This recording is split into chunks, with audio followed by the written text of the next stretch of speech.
Hello everyone. So welcome to our channel Medico Prime Education. So today video lecture we will discuss the mesentery or you can see root of mesentery.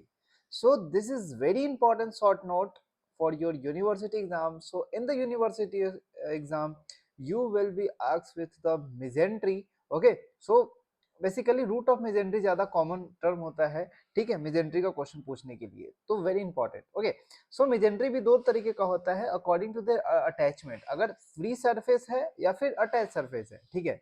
अभी हम लोग discuss करेंगे उसके बारे में। जैसा कि आपको पता है ये इंपॉर्टेंट टॉपिक्स है एब्डोमेन एंड पेल्विस का, तो वेरी इंपॉर्टेंट जो इंपॉर्टेंट टॉपिक है वो मैं आपको इस यहाँ पर मैं लिस्ट आउट कर चुका हूँ, ये टॉपिक करके जाना है। अपार्ट ऑफ और मेन इंपॉर्टेंट टॉपिक है जो कि मैं आपको आने वाले लेक्चर में बताता जाऊंगा, ठीक है। आज हम लोग डिस्कस करेंगे मेजेंट्री एंड एपिप्लोइक फोरामेन। ये किस चैप्टर में है? Peritoneum, abdominal cavity and this chapter में है। ये चैप्टर अलग से एक वीडियो डालूंगा जिसमें हम लोग विश्राम सिंह बुक से हम लोग इसका पूरा रीडिंग करेंगे, ठीक है। But apart of that first we will discuss the short note. मैं पहले आप ये अपलोड कर रहा हूँ, उसके बाद अगर आपको फिर भी कोई दिक्कत है तो पहले आप ये वीडियो देखना, उसके बाद आप ये दोनों देखना अगर कोई दिक्कत होता है तो, ठीक है। I hope you will follow my rules. Okay, so apart of that you have to follow the Vishram Singh book so that you can read very good. Okay, so now let's begin the a very important viva question here, that there are very regions in our abdomen. Okay, so if you clinically examine any patient, so you have to demarcate the border lines and you have to demarcate the regions of the abdomen. Okay, so for the demarcation there are three lines which divides the border, which divides the abdomen into 9 quadrants. Okay, or you can say the 9 regions. How many regions? 9 regions. So first is right hypochondrium, second is epigastric region, this is the left and right hypochondrium, this is left and right hypochondrium, and this is the epigastric region. Okay, so above the gastric, this is the epigastric region. Why we are saying the epigastric region? Because there is a stomach present in that area, so for that we can say the epigastric region. Okay, left hypochondrium region and right hypochondrium regions. What you will appreciate here, that there is a presence of the stomach, and from the stomach you can see, beside the stomach you can see the spleen. Okay, and a part of that you can see the left colonic flexor, there is a small intestine here you can see. Okay, sorry, this is the large intestine, and you can see the splenic flexure, left colic flexure, or you can see the splenic flexure. You can appreciate if this intestine goes like that. Okay, this is intestine goes like that in our body, so you can see the splenic flexure also. Okay, so very important to understand that point here also. And if I will discuss, when we will discuss their organs separately, that like kidney, if we discuss the kidney and stomach, at that point we will discuss also that their regions also. Okay, so first we have to understand how it is situated in our abdomen also. Okay, so how you can imagine, so you have to imagine like that, you have to fit this diagram in your mind.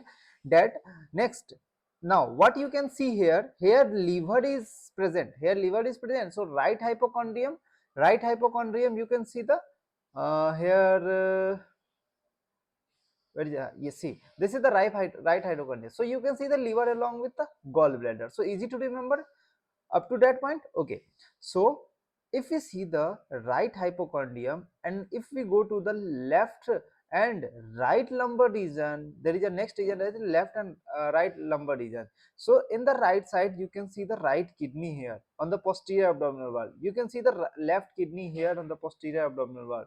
तो left lumbar region में left kidney मिलेगा, along with that you can see the ureter here, and also this point will have descending colon na. So this is the here you can see the ascending colon. Okay, so on the right lumbar region you can see the ascending colon, so you can see there ascending colon. Okay, so there is a descending colon here also. So this is the main important landmarks you have to understand. Now the most important part is the umbilical region, so this is the umbilical region. So what you can appreciate here in the umbilical region, here you can see in the umbilical region you can see the loops of intestine present here, because there is a large intestine and there is a large intestine like that. There is a loop of a small intestine present here. Okay, apart of that you can say the aorta is also present and inferior vena cava is also present in the midline. I have already discussed that point in the aorta section also itself. Okay, in the video of aorta in the thorax. Okay, so um, so these are the part. Now let's move to the hypogastric region, right and left iliac fossa. Okay, so I will also discuss the tubercular plane and transtubercular. Just wait. Okay, so hypogastric region and left iliac fossa. Okay, so right and left iliac fossa, hypogastric region, and okay, so in the hypogastric region, what you can find the coils of the small intestine. So here coils of small intestine also present in that area. Okay, so urinary bladder is also, and uterus is enlarged in case of the, it may be goes to the, it may goes to the hypogastric region. Okay, so left iliac fossa you can see the sigmoid colon. Okay, so this is the sigmoid colon here, and this is the anus like that. Okay, so right iliac fossa you can see the here appendix and cecum and appendix on the right iliac fossa. Okay, so these are the landmarks. Okay, now let's remember the planes. Okay, so for the understanding the planes, there are three planes: mid clavicular plane, transpyloric plane, and intertubercular plane. Okay, so if you study, if you have studied the pelvic bone, so you can appreciate that there is a tubercle on the iliac crest. Just above the iliac crest you will appreciate the tubercle. Okay, so there is a plane passing through between the two tubercle, right and left intertubercular tubercle. Okay, so you can see there is a plane passing. This plane divides the, this plane makes the below the hypogastric region. Okay, so what you have to remember, this plane passes to the two tubercle. Okay, okay, now let's move the transpyloric plane. So this is the plane passes at the level of transpyloric region. Okay, okay, next, mid clavicular plane. Here you can see, here you can see here mid clavicular plane, between the clavicles there is a plane. In between the mid of the clavicle this plane passes, and in between the, here what you can see, this is the which ligament. So this plane passes in between the, there is a line. If we join the line between this ligament and this ligament, this clavicle bone. Okay, so there is a line joining. So this plane is mid-clavicular plane. There is a plane formation known as mid-clavicular plane. I hope you understand. Okay, so let's move our main topic here, mesentery of the root of the mesentery. Okay, so first we will discuss the mesentery. Okay, so first we will discuss the mesentery. Mesentery is like a broad fan-shaped fold of the peritoneum. Okay, so this is the broad fan-shaped peritoneum का fold होता है. ठीक है, जो कि क्या पकड़ के रखता है, जो कि इंटेस्टाइन को पकड़ के रखता है. It holds the intestine, okay, from the posterior abdominal wall. So what I am saying here, that is the part of the mesentery. Okay, so this is the mesentery, and basically we are seeing the root of mesentery. So this is the mesentery, this is the mesentery, and from that mesentery there is a flexor, there is a, यहाँ से आपको क्या मिलेगा, small intestine लटकता हुआ मिलेगा. ठीक है ना, पूरा स्मॉल इंटेस्टाइन, उसके आसपास पेरिनेफ्रिक फैट होगा, पेरिनील पेरिटोनियल फैट्स होते हैं. ठीक है, I hope you understand. Okay, so ये क्या है, एक तरीके का ब्रॉड फैन शेप्ड फोल्ड है जो कि पेरिटोनियम का फोल्ड होता है, जो कि कॉइल ऑफ स्मॉल इंटेस्टाइन को, जैसे जेजुनम एंड इलियम को क्या करता है, पोस्टीरियर एब्डोमिनल वॉल से होल्ड करके रखता है. समझ में आ गई बात. अब है इसका विड्थ, हम लोग बात करते हैं तो विड्थ का कितना हो जाएगा, मेजेंट्री का विड्थ कितना होगा, 6 इंच का होगा. ठीक है, and maximum width is 8 inches 20 centimetre in central part, gradually diminishes toward the proximal and distal end. तो डिस्टल एंड में और प्रॉक्सिमल एंड में धीरे धीरे उसका जो चौड़ाई होता है वो कम होता जाता है, अप्रोक्सीमेटली 20 सेंटीमीटर से कम होगा. लेकिन एट द सेंट्रल पार्ट वहां पर भी कितना सेंटीमीटर मिलेगा, 20 centimetre. Okay, so it presents two features. Basically it presents two features: attached border, or you can say the root of mesentery, or free border, you can say the intestinal border. So it is the free border which attaches to the, it is free border which is known as intestinal border. Okay, so this here you can see, Now we will discuss separately short notes. If root of mesentery will come, then you have to write this as a short notes as a attached border. So what is mesentery? Root of mesentery. It is attached to the oblique line. It is attached to the oblique line across the posterior abdominal wall. You have to discuss that. We have discussed earlier about the posterior abdominal wall and extending from. It extending from कहाँ से आता है ये? जेजुनो डियोडेनो jejunal flexor से लेके ileocaecal junction पर जाता है, ठीक है। तो अब ये कहाँ प्रेजेंट होता है? डुओडेनोजेजुनल फ्लैक्सर कहाँ प्रेजेंट होता है? Left side of the L2 vertebra, okay. L से लेफ्ट, L से L2, ठीक है। Left side of the L2 vertebra jejuno duodenojejunal flexure present होता है, लेकिन इलियोसिकल जंक्शन कहाँ प्रेजेंट होता है? Upper part of the right sacroiliac joint, ठीक है।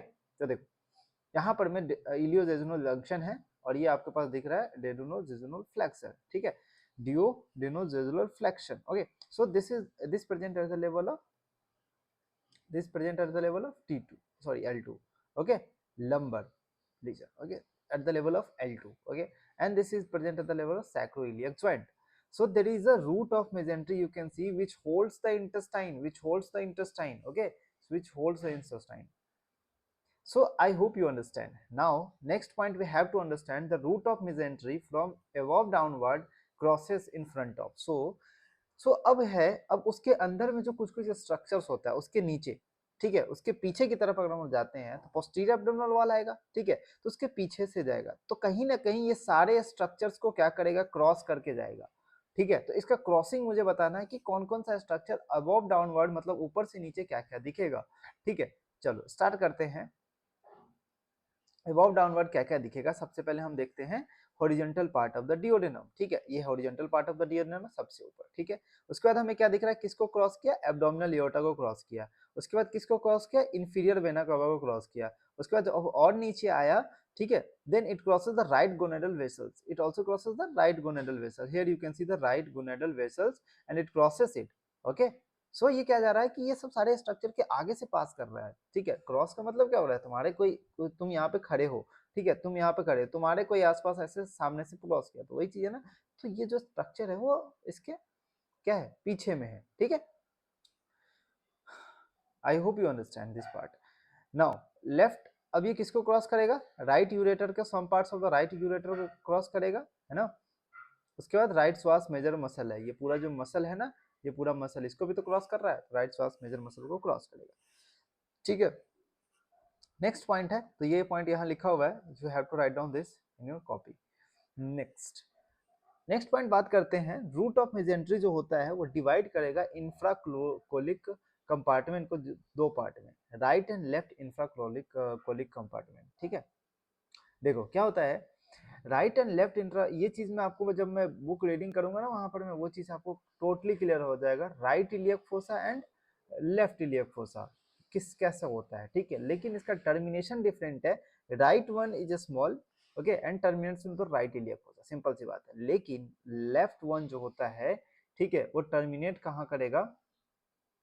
जो कि इंफ्राकोलिक कंपार्टमेंट जो होता है ना, उसको दो पार्ट में डिवाइड करता है, राइट एंड लेफ्ट। तो लेफ्ट वाला जो पार्ट है ना इंफ्राकोलिक कंपार्टमेंट का, वो पास करेगा without interruption into true pelvis, ठीक है। तो ट्रू पेल्विस की तरफ पास कर देगा। तो ये इंपॉर्टेंट क्वेश्चन वाइवा में भी पूछते हैं ये बार बार, तो ये चीज आप याद रखो, ठीक है। जो इंफ्राकोलिक कंपार्टमेंट है उसका लेफ्ट वाला पार्ट वो कहाँ कंट्रीब्यूट करेगा, कहाँ इंटरप्ट, विदाउट इंटरप्शन, कोई इंटरप्शन नहीं होता लेफ्ट वाले में, ठीक है। तो वो कहाँ चला जाएगा? Direct continuation to the true pelvis, ठीक है। देखो राइट इलियक फोसा में यहाँ पर में डिसकंटिन्यूएशन होता है, तो ये किससे कंटिन्यू करेगा? सॉरी, ये राइट इलियक फोसा से जाएगा, है ना। इंफ्राकोलिक कंपार्टमेंट राइट इलियक फोसा में जाएगा। लेकिन अगर हम लोग बात करते हैं, ये लेफ्ट इलियक फोसा में नहीं जाएगा, ये डायरेक्टली पेल्विस में इंटर कर जाता है, डायरेक्टली कम्युनिकेशन होता है इंफ्राकोलिक कंपार्टमेंट को, ठीक है। Now let's move to the, so what are the contents of mesentery? First we will discuss the free border. So about the free border, it is 6 meter, okay, 20 feet long. So free border क्या होता है? long होता है, encloses the jejunum. So क्या होता है ना, देखो ये jejunum है, ठीक है, ये छोटा होता है, ठीक है। जो अटैच बॉर्डर होता है ना वो छोटा होता है, कितने सेंटीमीटर का मैंने बताया था यहाँ? लगभग 10 सेंटीमीटर के आसपास, 20 सेंटीमीटर मान लो, ठीक है। वो 20 सेंटीमीटर, ठीक है, 20 सेंटीमीटर, ये 6 मीटर का जो इंटस मेजेंट्री होता है, उसका पेरीफेरी बॉर्डर जो होता है ना इस तरीके से, तो ये 6 मीटर को होल्ड करके रखता है। समझ में आई बात? ये बात समझ में आ गई होगी तो मेजेंट्री पूरा समझ आ गया होगा। तो ये मेजेंट्री बना रहा है, इसके ऊपर आपको क्या मिलेगा, फैट्स प्रेजेंट होगा, ठीक है। और इससे क्या अटैच होगा, यहाँ पर में इंटेस्टाइन वगैरह अटैच होगा, ठीक है। तो ये बात समझ में आनी चाहिए, है ना। चलो, so root of mesentery 6 inch का होता है, मतलब अप्रॉक्स 15 सेंटीमीटर पे, यहाँ 15 सेंटीमीटर मान लो, ठीक है। And its periphery free border 6 metre का होता है, ठीक है। And it accounts for the formation of fold plateau, it is a like a frill like arrangement, ये फ्रिल लाइक अरेंजमेंट तुम्हें दिख रहा है यहाँ पर, ठीक है। And length permits a free mobility of the loop of intestine and jejunum. तो इंटेस्टाइन और जेजुनम में, जैसे कि इंटेस्टाइन जैसे कि पार्ट हो गया जेजुनम का और इलियम का, तो इलियम और जेजुनम में अच्छे तरीके से पेरिस्टाल्टिक से मोबिलिटी हो, उसके कारण ये लेंथ इसको परमिट करता है, ठीक है, इस लेंथ के कारण ही। And its fat deposition along the route, तो रूट के अलोंग इसका फैट डिपोजिशन होता है which diminish toward the intestinal border. तो यहाँ पे तुम्हें ज्यादा फैट मिलेगा, ठीक है, यहाँ धीरे धीरे कम फैट मिलेगा, ठीक है, इस बॉर्डर पे तुम्हें कम फैट मिलेगा, लेकिन यहाँ पे बहुत ज्यादा फैट मिलेगा at the level of root of intestine. Near the intestinal border, it presents the fat-free oval circular windows translate area of the peritoneum। ये चीज मैं आपको डिस्कस करूंगा जब मैं आपको एपिप्लोइक फ्रागमेंट बताऊंगा, ठीक है। Amount of the fat is greater the distal part of the mesentery, ठीक है। समझ में आ गई बात? Okay, so now let's move to the content. अब इसका कंटेंट क्या है, ठीक है। अभी मेजेंट्री है तो इसको कुछ ना कुछ पियर्स करेगा, आर्टरीज पियर्स करेंगे, वेन्स पियर्स करेंगे, ठीक है, और नर्व्स और प्लेक्सेस होंगे, ठीक है। और उसमें क्या क्या कंटेंट है, इसका कंटेंट क्या है, जेजुनम एंड इलियम। तो ये तो याद ही हो गया। अब हम लोग बात करते हैं superior mesenteric artery and vein, ठीक है, विथ वेन्स, ठीक है, vein in the root with veins being the right of the artery, ठीक है। तो मतलब veins right of the artery में मिलेगा, मतलब आर्टरी प्रेजेंट होगा सुपीरियर मेजेंट्रिक आर्टरी, उसके राइट में तुम्हें मिलेगा सुपीरियर मेजेंट्रिक, ऐसा इसे बोल रहा है, ठीक है। Jejunal and ileal branch of the superior mesenteric artery and accompanying veins, ठीक है। लिम्फेटिक्स होंगे, लिम्फ नोड्स होंगे एंड ऑटोनोमिक नर्व प्लेक्सस में फैट्स एंड कनेक्टिव टिश्यू होंगे and jejunum and ileum present होगा, ठीक है। जेजुनम एंड इलियम कहाँ प्रेजेंट होता है, फ्री बॉर्डर में इनक्लोज होता है, ठीक है। अब क्लिनिकल एनाटॉमी के बारे में बात कर लेते हैं। It is a great length of the mesentery permits the descents and portion of the loop of, अब मेजेंट्री का जो लेंथ है तो वो लेंथ, अब मेजेंट्री है तो उसको लूप ऑफ इंटेस्टाइन से अटैच है, ठीक है, लूप ऑफ इंटेस्टाइन को होल्ड करके रखा है ना, तो उसका लेंथ क्या होता है, बड़ा होता है, ठीक है। तो उसके कारण क्या होता है, हर्निएशन सैक होने का चांस होता है, ठीक है। हर्निया आपको मैं बता चुका हूँ, इंग्वाइनल और फीमोरल हर्निया ये सब डिस्कस कर चुका हूँ, तो ये सब ज्यादा कॉमन हो सकते हैं, ठीक है, होने के chance. A group of the lymph nodes which infected may become adherent to the adjoining loop of intestine may result in the mechanical intestinal obstruction। So मान लो अगर कोई lymph node अफेक्ट हो गया, ठीक है, जिसके कारण lymph node का swelling हो गया, ठीक है, उसके आसपास जो इंटेस्टाइनल लूप का, तो क्या वो इंटेस्टाइन में क्या करेगा, ऑब्स्ट्रक्शन कॉज कर सकता है, ठीक है। Next, acute terminal mesenteric lymphadenitis is often indistinguishable from the acute pancreatitis, acute appendicitis. तो यहाँ पर मैं एक और बातें है कि मेजेंट्रिक में जो मेजेंट्रिक लिम्फ नोड्स जो होते हैं, वहां पर में अगर इन्फ्लामेशन हो गया है तो वहां पर में क्या होगा, पेन होगा। तो कभी कभी ये पेन लाइक एक्यूट अपेंडिसाइटिस की तरह ही शो होता है, ठीक है, जो कि हम लोग डिस्टिंग्विश नहीं कर पाते, वो क्लिनिकल फीचर से पता चलता है, ठीक है, लेकिन पेन होता है तो ऐसा लगता है पेशेंट को कि ये हो सकता है कि ऐसा एक्यूट अपेंडिसाइटिस का पेन हो सकता है, ठीक है। अब हम लोग डिस्कस करते हैं foramen epiploicum and foramen of Winslow. Okay, so foramen epiploicum क्या होता है, एक तरीके का वर्टिकल स्लिट होता है। जब मैं आपको बताऊंगा लेसर सैक और ग्रेटर सैक, थोड़ा थोड़ा पता होगा पेरिटोनियम का, लेसर सैक और ग्रेटर सैक, ठीक है। अभी के लिए बात याद रख लो, क्योंकि जब अगर आप वो वीडियो देख के आ रहे होगे फर्स्ट वाला वीडियो, तो उसमें मैं बताऊंगा, या फिर आप अगर आपने नहीं देखे होगे तो मैं बताऊंगा उसमें, ठीक है। दोनों बातें हो सकती है, आप कब वीडियो देख रहे हो, है ना, ठीक है। ओके, तो फोरम एंड एपिप्लोइकम इज एक वर्टिकल स्लिट होता है, ठीक है। ये देखो, ये वर्टिकल स्लिट है आपके पास, ठीक है।